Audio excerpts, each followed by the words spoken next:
Ուղիղ և հակադարձ համեմատականություն։ Երկու մեծություններ կոչվում են ուղիղ համեմատական, եթե մեծություններից մեկը մի քանի անգամ մեծացնելիս, մյուսը մեծանում է նույնքան անգամ։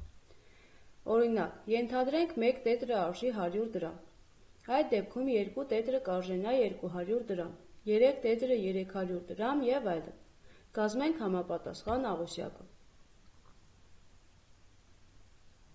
Աղյուսակից երևում է, որ որքան մեծանում է տետրերի քանակը, նույնքան անգամ մեծանում է նաև նրանց արժեքը։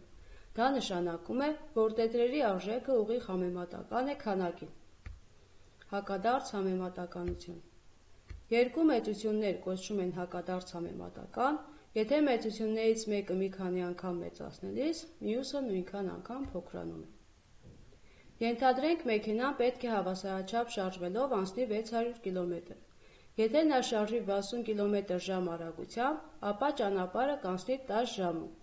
իսկ եթե ավելացնի արագությունը և շարժվի 100 կմ/ժ արագությամբ, ապա ճանապարհը կանցնի 6 ժամում։ Կազմենք համապատասխան աղյուսակ։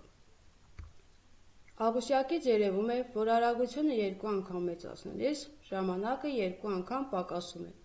Սա նշանակում է, որ մեքենայի արագությունը և ծախսված ժամանակը հակադարձ համեմատական մեծություններ են։